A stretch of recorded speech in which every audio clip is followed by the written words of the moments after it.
again, and that means it's time for the Burn 'Em Down podcast. This is the podcast for the Rolling Thunder Racing Series, Gen 4 racing at its best, and we got some updates for you on how well the season's going, and lots of good, clean racing. Almost 94% green flag laps after 7 weeks, so that's a heads up to this league and a heads up to the drivers. 7 weeks, 5 different winners, and this week we have our first 3-race winner of the season. So this is the Rolling Thunder Racing Series Burn 'Em Down podcast. It's produced by the Sim Racing Podcast. I'm your host, Greg Dreiss. This week we're going to take a look at Week 7 and the review of Rockingham, and look forward to Week 8 at another tough track, Sunday night at Darlington. As always, we always start off with our driver spotlight, and tonight we have Luke Smith. He's driver number 39, and he finished P8 at Rockingham this week. Luke, congratulations on a top 10 finish, and how you doing tonight? Thank you. I'm doing good. How are you doing? Not too bad. Can't complain. So you had a P8 finish in Rockingham. Were you satisfied with that, or where did you want to finish? Of course, you wanted to win, but were you happy with where you finished at P8? I was happy with where I finished at P8. I felt like I could have done a little bit better. I felt like I could have run possibly 5th or 6th, and a little bit of it boils down to I started pushing a little bit too hard at some points, and I just kind of wasn't managing my stuff as well as I had earlier in the race. Oh, gotcha. I haven't raced Rockingham except maybe once. Tell me what it's like on the tires, and did you get enough mileage out of your tires as you planned, or like you said, you might have pushed it too hard at some point, and did you have enough rubber to finish the race? Yeah, it's a lot better in the Gen 4 car than some of the current NASCARs with the tire wear. The first 2 runs of the race, I felt really good. Like, the tires were wearing perfectly to my advantage, and I was gaining on guys that I didn't think that I would gain on and stuff like that. I mean, it's a really, me as compared to some of the stuff I had done in the past there was guys running the bottom line, but because of how much power the car makes, not everybody was just carving the bottom. There was guys up top. It was a lot of multi-groove racing. Oh, cool.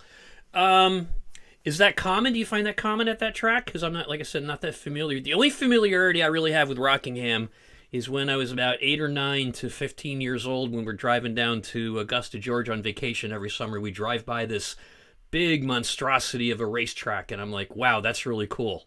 So is there usually a lot of grooves, and which groove do you like to run? From my experience, there's always been at least a high groove and a low groove. I had never seen the middle groove work until this race, really. Wow. Okay. But yeah, from my past experience, there's the guys that'll send it in up high and get really good runs down the straightaway, but then there's the guys that can just carve the bottom, and just towards the end of the run, they're just so much better than those guys up top. But I mean, throughout the race, everybody was holding their own respective of their line, and it was fun. Sounds like it. You guys have it looks like a really competitive, but really, actually it doesn't look like it is a really competitive, and an abnormally clean races with almost 94% green flag racing. What do you attribute that to? I really like to attribute that to just how good the guys in this league are. Like, that I've raced some of these guys in the past, and I've raced. There's a lot of the guys that I haven't raced against, and just the talent level in this league is fantastic, and it's fun to compete, and it really helps with getting me better, because I see these guys who are better, rather than sometimes in other leagues you'll be in the top 3 and there'll be 3 guys that are better than everybody, but each week there's like 8 to 9 cars that the guys are so good that 8 to 9 guys have an opportunity to win the race. That's pretty good. Do you run with a team? Yeah, I'm part of the After Dark Racing. That's with Ryan Johnson, Randy Nichols, and Joshua Suss. Cool. Do you guys practice during the week, or when do you come up with your strategy for each week, and does it change during the race? Usually I don't really get too much practice in throughout the week. I know that Randy and Ryan and Josh will all go out to the practice sessions that Justin throws up. Yeah. But usually the strategy, it's based off what the guys do in the practices and stuff like that. And usually I'll cobble my probably poorly put together race strategy. I'll put it together during qualifying. That sounds like what I do.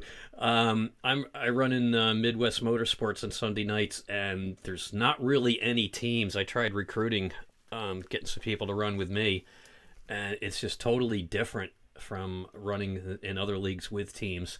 Your driving ability on After Dark with the other drivers pretty equal, or are you spread across the board? I'd say we're all we're all pretty good drivers. Obviously, in my opinion, Ryan and Randy are head and shoulders above me and Josh, but me and Josh can still hold our own. And Cool. I mean, racing with those guys has helped me get very much better. Yeah. Now, do you plan to do pit stops and tire changes together, or make any strategy changes like that during the race, depending on your position and cautions? I know that I will usually, if I'm running like in about 10th position or so, and I feel that I have an opportunity to gain, I'll hop off the strategy if we have the ability to, because sometimes these races they're so tight on the pit windows that really you just got to go with all the rest of us. But Sure. I'm not scared to throw a wrench in there and quick pit or run fully out when it's not necessarily necessary, just to have the freshest tires on the track. But Sure. yeah, for the most part, we're all pitting together and stuff like that. It's usually not planned, but we end up together. Right. And where did you qualify for the race? I believe I qualified 14th. Okay. It was in the mid-teens. Yeah. I got really loose out of 4 on my good lap, and I was able to keep it straight, but it definitely cost me some time. Gotcha. What's the toughest part of Rockingham? What turn? Definitely 1 and 2. Okay. And what makes that the toughest? Just the way that you're able to carry speed out of turn 4, just finding a breaking point and being able to get it woed down, because you're carrying so much momentum, and the breaking point in 1 and 2 based off your tire wear is going to change it. Sure. It really makes it difficult to get there. And if you're a guy that's running the high line and you're trying to kind of arc it and come out exit on the bottom of 2, it can definitely get really loose on you compared to 3 and 4. Got it. And as far as difficulty of driving, Rockingham, what other track do you say is comparable to it in driving? I guess toughness to drive. However, I should say that. Well, I'll say for like bumpiness wise, definitely Atlanta. Okay. A couple weeks ago, it was very similar to that bump wise, but with traction and all that stuff, it's probably going to be similar to Darlington next week. Okay, because you guys ran the Legacy at Atlanta 2 weeks ago, didn't you? Yeah. Yeah, that track's, oh my gosh, that track is horrible on tires. Yeah, that one, that was a really good race for me. It kind of went tragic late, but I really like the bumpy tracks. Yeah. So what do you like about the Gen 4 car versus, say, the Gen 7? I really like a lot of how the car is not as aero dependent as the other cars. Mm-hmm. It feels really good to actually be able to pull away from people rather than you might be saving your tires better, but for the first 3/4 of the run, Yeah. somebody will just be right on your tail, or they'll be attempting to pass you because they're able to hang in your wake and just get that run down the straightaway and all that. But like the Gen 4 car, if you're not saving your tires, and like you can still get in their wake, but it's not as much of a factor compared to the newer cars. Yeah. So you feel like you actually have to drive the Gen 4 versus the Gen 7. To me, is sometimes almost like a self-driving car. You really doesn't take that much to drive it as compared to like the Gen 4 or the Arca series. Yeah, it's a very skill-based car, and if you're a skilled driver, it makes a world of difference. Yeah. The Gen 7, you can have flaws and be able to get away with it. True. Yeah, I find the tougher cars like the Gen 4 and like the 87s are one of my favorites. They're just so much fun to drive because you're on the edge all the time, and it's just to me it's a thrill ride. The Gen 7, it just seems to be what everybody's racing, and that's where a lot of leagues are. But we're starting to find like this series here, the Gen 4, and then there was a single late model I was running in, and once you get used to them, they're fun because the Gen 7 is just too smooth, too fast, and then you jump into Gen 4 and Arca, and it feels like you're driving a tank, which basically you are. So how did you find this series, the Rolling Thunder Racing Series? How'd you come across Justin in the league? Well, I was racing in a different league that I race in, and Ryan Johnson was in that league, and he threw up one of the posters that Justin had posted for one of the money races. Yeah. And I said, well, a little bit of money couldn't hurt anybody. So I went ahead, I signed up for the money race, and I was committed to pushing a guy to the win, and all of a sudden a netcode happened right in front of me, and I ended up winning the money race. And just the performances of all the guys throughout the race, I thought maybe this is a league that I would actually really enjoy. And going through all the numbers and all that stuff and looking at the guys who were in the league, I definitely found it as something that I would be interested in, and it led to me signing up, and I'm having a lot of fun doing it. Yeah, it sounds like it's he's got a great operation going here. It's like I saw the stats for today, like the 94% green flag race laps was just, unbelievable. I think we're running probably about 80% green flag in the other league, but 94 is just incredible. Plus the weekly paychecks, if you finish up near the top, is some pretty good beer money every week. That's a good incentive not to put in for a drop week, huh? Oh, yeah. And prior to that, when did you get involved with iRacing or any other video racing? So I originally got into iRacing back around when it came out in 2008. I wasn't old enough at the time to have my own account, but my father had an account, and he would get me in on the test sessions back when the car tomorrow was the actual car that they raced. Oh, wow. And I would sit there in test sessions. I think one of the tracks I tested all the time was Bristol, and then I went on a hiatus for a few years, but I would still play the OG NASCAR 2003. Yep. And eventually 2020 came around, and I was sitting at home for a long time, and I was like, you know what?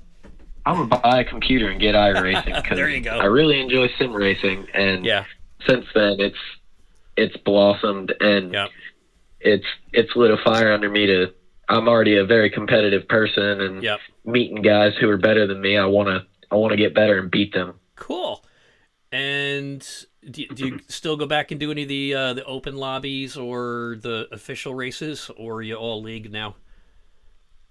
I'll run an official race every now and then. Recently, I don't do too much official racing because I found that once I hit a certain I rating, like I hit about 3,000 I rating, and the races that I ended up doing, they were just turning into wreck fest, guys overdriving stuff, and then like 5 laps in, you'd be getting punted for fifth place. It frustrated me. So Yeah. primarily I'm a league, but every now and then somebody will catch me in an official race. Yeah. Pretty much the same here. I mean, I certainly not anywhere close to 3,000 I rating, but every time my goal was to get up to 1,500. And I mean, I race a lot, but I'm more casual about it. I want to do better, but it just seems that's where I'm going to peak. But every time I get close to like 1489, I get in a race, and like I said, you can lose 200 or 300 points in a day if you're gonna, race all day, or definitely can lose that much in a week. So I very rarely will do any of the official races. I think the only ones I've done in the past year were about a couple weeks ago, where I did 2 ARCA series when they were at Talladega, I think 2 weeks ago. I will jump in if I've got don't want to spend an hour and a half racing. I'll jump in on the pickup cup or carburetor cup like that, or one of the road series. But definitely it's total league, because once you get in the league and you find a bunch of guys that you can race with that are good drivers, and you get good league management, there's no reason to go race officials anymore, as far as I'm concerned, unless you want to destroy your I rating or make an attempt to get it up, because it, like you said, it can be a total crap show. Before that, any real racing that you done? What got you interested in racing? Were you hanging around racetracks, and if so, who was your influence to get you involved? So ever since I was young, on I believe it was Saturday nights, there is a speedway that's local to me. It's called Hagerstown Speedway, Oh yeah, and we would go there. Me and my dad would go there all the time, and yeah. just the sound of the engines, seeing the cars, seeing the drivers. It really sparked a passion for not even just racing, just wanting to work on the vehicles and Okay. just do all that sort of stuff. So, did you get a chance to get on the other side of the wall and actually get the chance to work on cars? Uh, I worked on I'll work on my own cars and stuff, Uh huh. and I've helped some guys that I know work on their little hot rods. Like one of one of my buddies, one of my buddies' buddies is a track champion at Hagerstown, Ah, cool. and I I had helped him a couple. I had helped my buddy do things that helped him work on the car Yeah. a couple times, but I had never been directly been on the car or on the team. Ah, okay. Um, would you still like to do that at some point if somebody offered it to you? Oh, absolutely. Yeah. I would love to get behind the wheel of one of those things and just wheel it around, whether it be on asphalt or on dirt. Uh, Yeah. any of it. It just, it's amazing to hear the sound of the Oh, cars it just is. revving up and Yep. rolling around the corners. Yeah, I think it was back. Gosh, I gotta say, it was probably around 2008 when we started taking our 2 youngest kids. My daughter and my youngest son are like they're 18, actually a year and 20 days apart, and they wanted to go to a place up here called Lebanon Valley Speedway, which is a high bank dirt track, and it's one of the legendary road courses in New York. And Hagerstown, everybody up here knows Hagerstown too. And we just started going and going and going, and it got to be a Saturday night routine. My wife would go, and we'd make an event out of it, because it was relatively cheap to get in. It's like $10, and they didn't rape you on the food. I mean, they're famous. They finally had to say, like, right after COVID, well, we're sorry, we got to raise our famous baked beans from 25 cents to 50 cents. I mean, hot dogs are $2, beers are like $3, and the cheap seats are still about $10 to get in. So it's a good night out. And Oh, I've absolutely. I've never had a chance to work on cars, because you wouldn't want me near your car. That's how much I know about engines and stuff. The closest thing I did was a friend of mine lives up in Albany, about 45 minutes north of where I am. He bought a brand new Chevy 3500 or something like that, 4-wheel dually, 4-door, all jacked up, and whatever size trailer you put a modified in. And he gets on Facebook and he says, "Hey, I'm going to be working on the trailer 9 o'clock tomorrow morning. Beer and pizza, come on up." So I went up and I told him, I said, Jack, you don't want me working on your car? I says, you don't want me working on your trailer? I says, I'll hand you the screws and the screwdrivers, but keep me away from the saw. And he goes, oh, good, we're going to have fun because I don't know anything either. But we worked on the trailer all day long, putting the benches in and the work benches and running some wiring. And it was a great time. And I said, how do you back this thing in the driveway? What did you do? And he says, well, I started out about a month before I bought the truck and the trailer, buying my neighbors pizza on Friday nights and sending their wives flowers and asking them not to park within 100 feet of my driveway till I learned to back this thing up. So, and then his other buddy bought the car, and that's their team. The owner of the car says, you're not touching the car. Jack says, you're not touching my truck. And I went over to Malta Speedway, Albany, Saratoga, up in Malta, which is I think half mile or quarter mile dirt track, and beautiful track, really nice facility. And I went up there to shoot some photographs of him working. And the owner's the driver, his daughter, is underneath the car, and she's yelling at her dad, "Give me this wrench, give me that wrench." And I looking at her and go, "Can you fix my car too?" She was amazing what she was doing under that car. And Jack said, "Yeah, she's better than me." And Jack knows cars pretty well. As What about NASCAR or IMSA, F1, Indy? What's your favorite series there? I'm mostly just a NASCAR guy, but I love watching IMSA and all that stuff. Yep. I really loved when I loved seeing the Le Mans car go out for NASCAR. That was great to hear that car out there ripping around. But yeah, I primarily will watch NASCAR and some of the lower NASCAR series. Yeah. Actually, that NASCAR at Le Mans ended up doing pretty well, except it blew an engine near the end, didn't they? I believe it ended up blowing. The gearbox blew out, and they had to swap that out. Yeah, but prior to that, they were. My son said that they seemed to be doing pretty well in that race. Oh yeah, they were flying past some of the GT3s and all that stuff. Oh wow, yeah, those are cool cars. IMSA comes to Lime Rock usually in the middle of July, and they brought back one of the LMP Batman cars, or whatever you call it, the prototypes that were over there this year. And I got a chance to see them a couple of years ago at the 6 hours at the Glen. And I used to watch them on TV, and I'm like, I don't know, man. Those things are weird looking, but you see them drive, and they're like, oh my gosh, those things are spaceships, and they're on rails. These guys really know how to drive those things. Yeah, there's a lot of downforce there to be had. Oh yeah. And as a person who watches a lot of NASCAR, I'm not used to that kind of downforce. Scares me. Yeah. What's your favorite NASCAR track, and how many have you been to? I've only ever been to one race, but it's to one of my two top favorite tracks. My two favorite are probably Richmond and Martinsville. Ah, okay. And I'd been to a Richmond race at one point. Yeah, we went to Richmond once. It was a road trip. We left up here, I think, at 3 o'clock on Saturday morning. We got to Richmond at 11 o'clock in the morning, and it was a night race. And my son says, "Why did we leave so early?" I said, "That's the question I'm asking you." So we had to find something to do at the track for about 6-7 hours before the race started. And we went to Martinsville twice. Both times were pretty epic races. One, we were on another quick weekend road trip. We went down to Augusta, Georgia to surprise my mother and father, who were on vacation down there at a family reunion.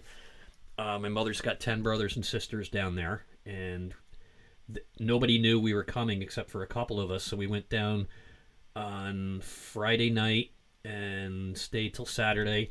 Left Augusta, Georgia on Sunday morning at 5 in the morning. It was about 60 degrees, really nice morning. We pull into Martinsville, and this is in October. It was about 38 degrees and light snow, and we froze our butts off. But it was an epic finish and a big wreck at the end. And then 2 years ago, we went down, and that's when Hamlin got into it with either Bowman or Byron at the end because one of them won, and they were uh, basically doing the tug of war or something like that. It right in front of us, but again, fun track. But you got to catch the weather right because the October weekend second time was beautiful. The first time it was a nightmare. We basically froze. So got to say that's where we've seen some of the best racing is at Martinsburg. Favorite track on my end would be Watkins Glen. It's about 4 hours from us, and been camping in the infield for the last 8 or 9 years. Then we've been to Dover, been to Richmond, and Loudon up in New Hampshire. I got some tracks like a lot of course, I want to go to Talladega. I want to go to Darlington. Which track that you haven't been to that you would go in a heartbeat? I would, if they can get the short track package right, I would love to go to a New Hampshire race. Okay. But I'd really love to go down and watch the Daytona 500 because that's always a crazy weekend. All the fireworks you got, Yep. just all the crazy. You'll always have a crazy finish at the Daytona 500 because first race of the season, everybody's starting fresh and they've had the entire off season to prep for it. Yeah, that's true. I haven't been down there. My son went down with some friends during, I think it was the 24 Hours of Daytona or whatever that 24-hour race is. And he says walking out on that track, the banking, he says it's insane how high the banking is and how steep it is. So that's definitely on the bucket list. So what are your plans looking forward to Darlington? It's usually not one of my better tracks, but I'm hoping for at least a top 10 finish. I'd like to qualify a little bit better because my qualifying efforts this season have been horrible. I usually don't practice fast laps. I practice a lot of longer runs and getting my fuel numbers right and making sure how long I can go and how hard I can push and all that stuff. But hopefully I can qualify a little bit better this week. I'll definitely put some time into actually putting down some fast laps rather than focusing solely on the long run. Yeah. How often have you raced Darlington? Usually only when it pops up in the league. I love the track. I love all that stuff. I'm never like, hey, let's go race Darlington. But I definitely like the track. I like the skill that it takes to run it. I just, for some reason, I've always got the desire to run a short track or something that doesn't quite have a 1 and 2 that's crazy fast, and then a 3 and 4 where it's like a short track. Yep. Anything different you're going to do this weekend compared to other times you've run it that you know of, or you kind of see how the track wears and how the competition is? I'm gonna leave a little bit of it to the competition.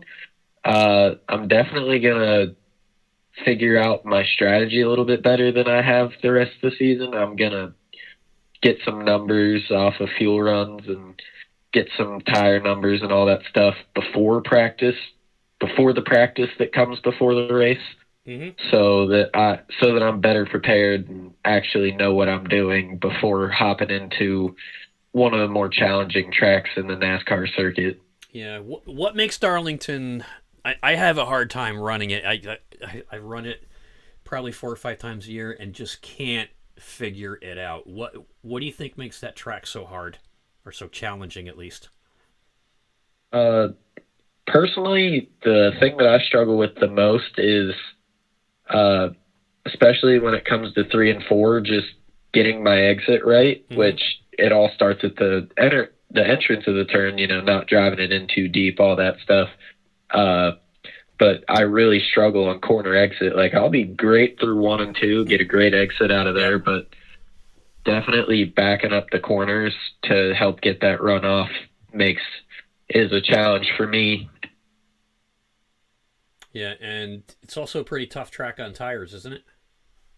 Yeah, if you're not careful, you'll get that wear warning for my racing in like 20 laps. That's not good because you guys don't get that many tires for each race, do you? No, Yeah, I forget if it's 2 or 3 sets in the pits. yeah. Okay. And I know you don't get a lot of. Is there any quick repairs or none at all? We don't run any quick repairs. All right, so you definitely got to take care of your car and your tires there as well. Yeah, you can't go in there Chastain in 3 and 4. As awesome as that would be, Yeah. yeah, you can't go in there and do that. Oh man, that was incredible. I mean, even Hamlin at the end of that race looked at him, and as much as he probably hates him, and they hate each other, he's just like, "What can you say? It was a good move."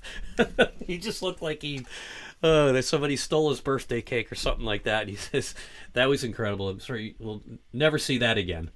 That's for sure. Yeah, especially since it's been outlawed. The first and only to even think about trying that. Yeah, I mean, like you said, what are you going to do if there's a time at the race where okay, what we're doing isn't working. We got to do something, either do something smart or do something stupid and see which one works. He went for stupid. It turned out to be pretty smart because it was dangerous move. He could have like most times you get on the wall, you can't get off, but somehow he figured out to get it and speed it up. That was great. Yeah. Yeah. Well, if you're just tuned in, we're talking with Luke Smith. He drives car number 39 in the Rolling Thunder Racing Series. Good finish at P8 at Rockingham, and looking forward to this weekend at Darlington. Hey, before we finish up the driver spotlight, do you have any sponsors or teammates or people you want to give a shout out to and thank for any support or anything? Well, I'd like to thank Justin for putting on this league. It's been really good. It's definitely, I've been able to tell that with the group of competitors that we have, that I've been becoming a better driver, and the Gen 4 car has challenged me in ways that I don't think the racing service that ever challenged me on before. I'd really like to thank Ryan, Randy, and Josh because they're all there usually on Sundays, and just racing against them makes me a better driver. And then you add the other guys into the field, like the Everharts and the Weatherholts. They're all great. And I'd lastly like to thank my painter, John Peterson. He makes great paints. I got to get more of his paints for the Gen 4 car because the Crown Royal car is beautiful. But we have some other paint schemes on some other cars that are really good too. Ah, cool. And what are your favorite sponsors or brands you like to put on your car? We have a lot of Crush cars, as in the soda. And we have a inverted color Kermit that we call Cremit, and it's usually drinking whatever flavor of Crush is on the car. That's pretty cool. A lot of those cars come out really good, and especially if you throw it on somebody like Ryan's car, which John has made a couple cars for Ryan, it can really throw somebody off. So if somebody wants to get a hold of John for painting, how would they do that? Just look him up. Does he have a paint shop name? He goes under the name of John Gambit Designs. Okay. I believe you can contact him on Facebook. But yeah, I believe it's through Facebook that He does that. All right. He does fantastic work, and originally I used to pay him for paint schemes, and then we became really good buddies, and now I get the buddy discount, which is there fantastic. You go. I gotta give a shout out to anybody that's in the broadcasting end of iRacing, the paint shop business, or the setup business, because you definitely 99% of the guys out there are not getting paid what they're worth. I mean, a good paint job, you get these guys doing paints for 10, 15, 20 bucks that should be 50 or 60, but of course there's very few people that are going to pay that much. It's like the broadcasters. You get a guy that puts 2 hours into it, broadcasting a race for 35 or 40 bucks. Should be 145, but of course at this level, very few people are going to pay that. So shout out to all those paint shop guys out there, and broadcasters, and setup shop guys, and league owners, because It's tough to get sponsorship, and we do it mostly for the love of racing, I think, and it's a lot of fun. Luke Smith, driver number 39, P8 at Rockingham. Good luck this weekend at Darlington, and thanks for stopping by and sharing your racing story with us. Thanks for having me. All right, have a good week. Thank you. You too. Bye-bye. Speaking of racing, we're going to take a review of this week at Rockingham. Third win of the season, and he's also the league points leader. Number 90, Daniel Eberhard III. And I think this is his third win in a row, winning Week 5, 6, and 7. Congratulations, Daniel Eberhard III, driver number 90, on your third win of the season at Rockingham in the Rolling Thunder Racing Series. Take a look at the review of Rockingham. We're going to go through the top 10.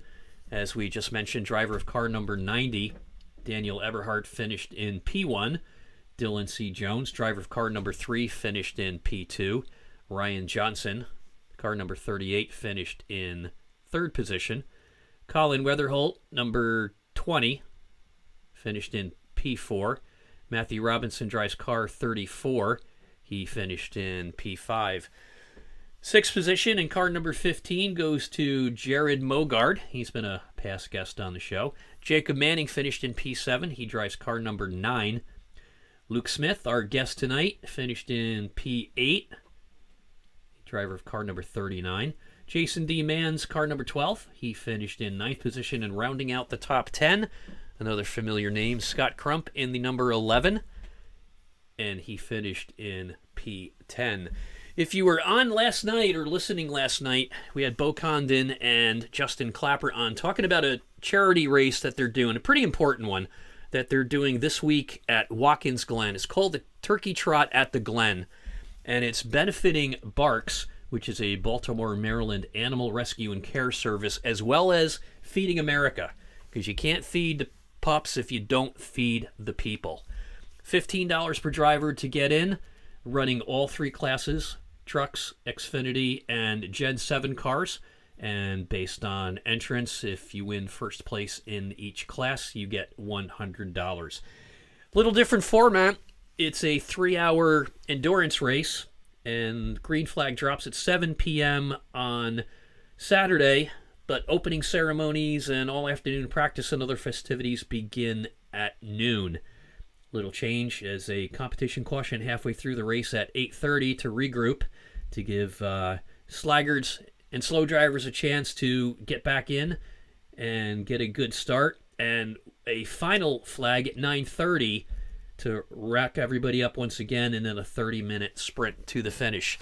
It's $15 to get in, and you can also, if you're not running the race, for $10 you can get into a sweepstakes where you got a chance of winning prizes, $500 worth of video services from RL Productions, that's with Bo Condon, $150 towards the Rusty Wallace Racing Experience, or a $100 gift card to Omaha Steaks. So some pretty good stuff for a great organization, Barks, the Baltimore Animal Rescue and Care Service, as well as Feeding America. That's the Turkey Trot at the Glen this Saturday.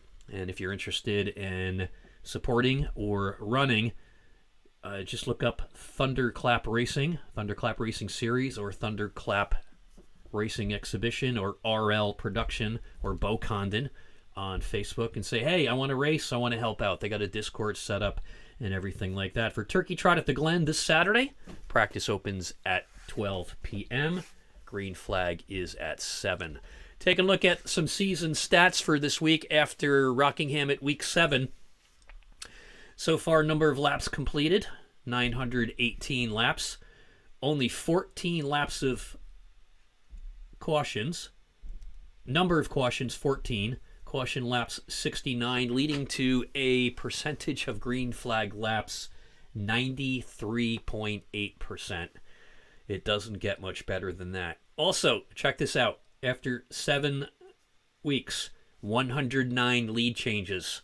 Very competitive, clean racing, and a congratulations goes out to Justin for putting this league together and all the drivers for just smart drivers, clean drivers, and incredibly competitive driving. So even though we have one person with 3 wins so far this season, there are still 5 different winners after 7 weeks. Can't be much more competitive than that. Let's take a look at the standings after week 7. As we just mentioned, Daniel Eberhard with 3 wins, 246 points, is in P1. Colin Weatherholt, not too far behind him with 222 points, is in P2. Dylan Jones with 1 win in P3 with 221 points.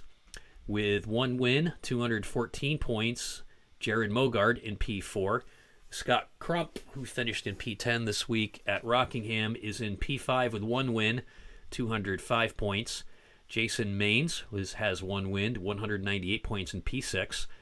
Ryan Johnson has 192 points in P7. Matthew Robinson in P8 with 188, and right on his rear bumper is Michael Larch with 187 points in P9. Rounding out the top 10 is Seth Reed with 181 points. He's in P10. Luke Smith, our guest tonight, not too far out of the top 10 there. After his finish P8 this week, he's in P11 in the point standings with 178 points. Matthew Molnar with 174 is in P12. Randall Nichols is in 13th position with 167 points. Jason Barabee with 165 points is in P14.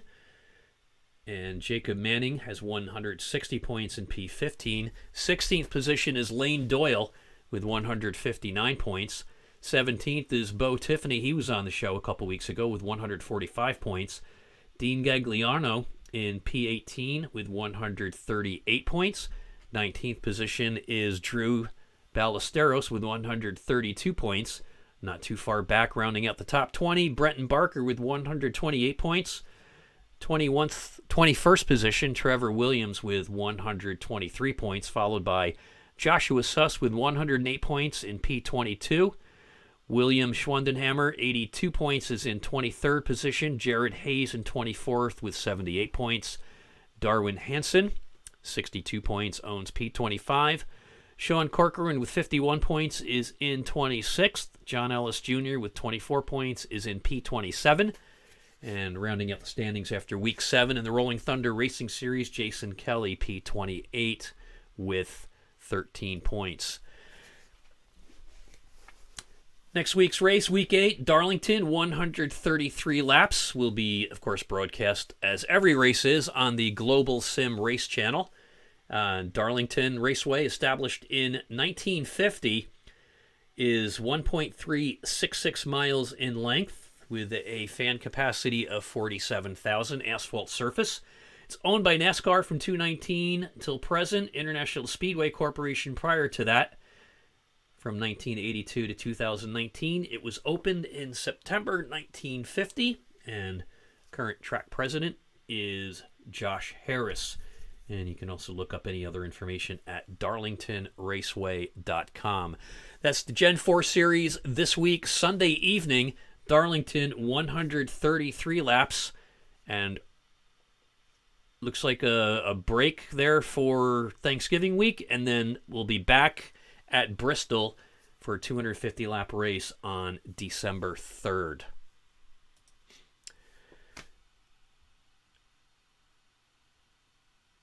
And once again, the Turkey Trot at the Glen, Saturday practice starts at noon. Fundraising for Baltimore area animal rescue care and service and Feeding America. Another fundraising race put on by BMRL Esports is a Toys for Tots race that's going to take place Saturday, December 9th, 7 p.m. Central Time, 8 p.m. Central. Green Flag Trucks at Las Vegas. All proceeds go to Toys for Tots. If you're interested in joining or want to make a donation, do it on PayPal at BMRL Toys for Tots. If you're interested in running in the race that evening, just look up BMRL Esports online or Chris Mayo on Facebook to get some more information. That race will be broadcast by the BMRL network on YouTube. The Burn 'Em Down podcast with Greg Dreiss, your host, is produced by the Sim Racing Podcast.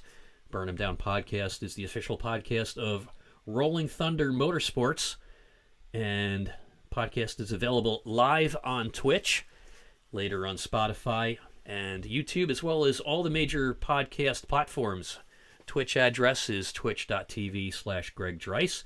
YouTube, just look up the Sim Racing Podcast, Greg Dreiss, and on Spotify, look up the Burn 'Em Down Podcast, Sim Racing Podcast, or Joe Sixpack Racing Podcast. Good luck out there this weekend at Darlington, and happy Turkey Day, everybody, and we'll be back in a couple of weeks. Actually, we'll be back on Monday night, just before Thanksgiving break, and then it's off to Bristol. Until then, have yourselves a good week, and we'll catch you on the track. Good night.